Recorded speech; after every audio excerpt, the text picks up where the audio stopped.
Hi, this is Dr. Eric Fields. I am a psychologist specializing in addiction. And today I'm talking more about sports gambling addiction.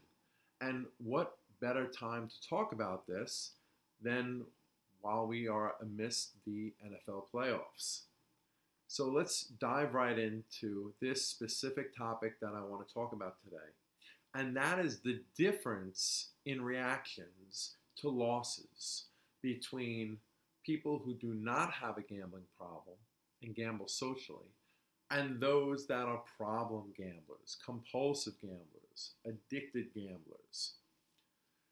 When a social gambler, as I like to call them, loses, if they've placed a sizable amount of money on the bet, they may feel that it stings a little bit.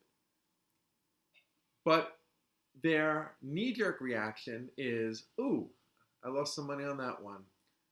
Don't want to do that for a while again. And if it's a small loss, it may simply just conclude, I had some fun. It was worth it. No big deal. It was a small amount of money. It was fun. I'll do it again maybe in another couple of weeks, another couple of months. When a compulsive gambler, a problem gambler, loses, their reaction is quite different. Their reaction is, how did I possibly lose? I can't lose. This isn't right. I need to fix this. And of course, the more money they lose, or the bigger the bets that they lose, the more intense that this reaction is. Lots of times, their knee-jerk reaction is to blame it on external factors. You know, the team played poorly, the coach made a bad decision, the ref made a bad call. Or they may simply conclude it's due to bad luck. You know, almost like the world is out to get me, right? But in psychology, when we blame others for something that we're upset with, that we believe we're at fault for, it's called a projection. And so what a problematic gambler is really thinking in the moment is, I can't believe I messed up. I can't believe I made the wrong call, the wrong decision. And so they over-personalize their losses so that not only is their initial knee-jerk reaction problematic because at first they're kind of deferring blame, right? But because fundamentally they're upset with themselves, this is really the bigger issue. That they shouldn't be so upset with themselves. They shouldn't be personalizing this so much. Because this sports gambling activity is very random. It's like beating yourself up about flipping a coin and calling it heads and it lands on tails. A lot of times, compulsive sports gamblers think that this activity has to do with their skill, or more importantly, their intelligence, especially if they are in a mathematical or statistical kind of field, like finance. There are so many people in the finance world that struggle with compulsive gambling. And what they fail to recognize is they are betting on human beings. And human beings can be quite unpredictable. And even more so when we don't really know what's going on with them, because we don't. You know, as a psychologist, I can make good predictions about my patient's behavior. I can't make 100% perfect predictions, of course not. I can't guarantee that I know exactly what they're going to do in any given moment, but I have some good hunches and guesses because I know them very well on a personal level. But you don't know the players on any kind of personal level. You don't know what's going on in their life at that time. or that moment that they're playing that game. And so this is a very high risk activity in terms of using this to make money or profit from, right? Like if we were talking about investments, this would be a high risk investment, a very high risk investment. And people that don't have a compulsive gambling problem readily acknowledge this. And that's why if they bet a couple $100 on a game and lose it, it kind of feels like a little sting. And their knee-jerk reaction is, ooh, not doing that again for a while. Oof, that stung a little bit. Probably shouldn't have bet quite that much on that game. Or they don't beat themselves up about it, but I just lost $200. It's fine. I knew the risk, but won't be doing it anytime in the near future. And certainly if they lose $20 or $30, they're just looking at it like that's the price for, having some fun and some cheap thrills. You have to stop over-personalizing these losses. I spoke about the main problem that compulsive gamblers have, and that is they are emotionally infused with this activity and behavior.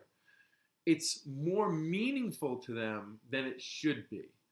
It represents something that it shouldn't in terms of their value or worth as a person, their intelligence, their financial analytical ability, their statistical ability, their mathematical prowess.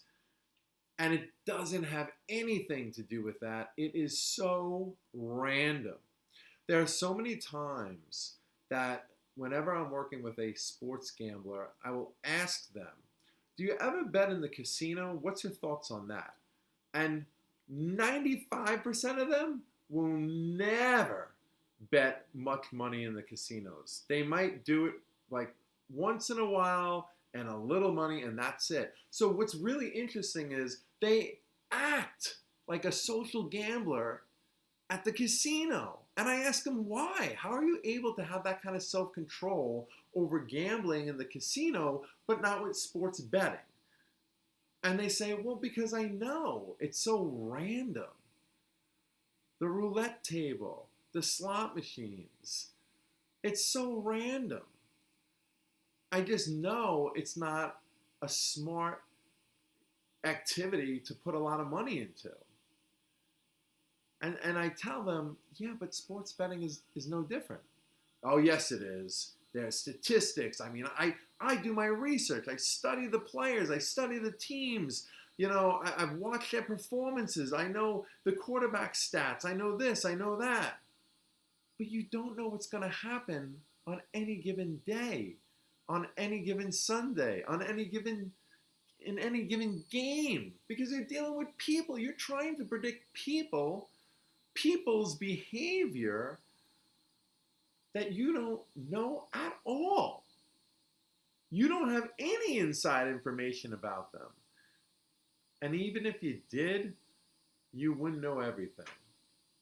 As a psychologist, like I said before, working with patients very intimately, I know them super well, but even I can't guarantee what they're going to do at any given moment. I certainly know them well enough to know there will be certain situations where they will be much more vulnerable, much less likely to succeed. And I can make some pretty decent predictions, but they're only decent predictions. They're not 100% guarantees, right? If I bet money on it, it would still be a risk. But you're betting money on people you know nothing about, and that's what makes it so risky. Stop thinking this has to do with your smarts. Stop putting your ego into this. That is often at the root of this, that this behavior is tied into their ego. And sometimes, in fact, very often, compulsive gamblers get really out of control because they use this activity to compensate for another area in their life they're not feeling successful in. That could be the job, and very often it is. It could be their relationship. It could be some other area in their life. It could be them actually being on a team and competing. And so if they have a bad performance at work, they didn't do well in their presentation, that may be a huge trigger to compulsively gamble because the ego is bruised.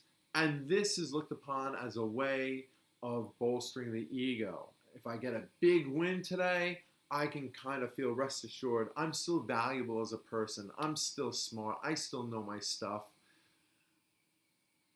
Don't over personalize this activity. Look at it for what it is: random variable. This is Dr. Fields. I'll have much more to say about this at another time. Have a great weekend.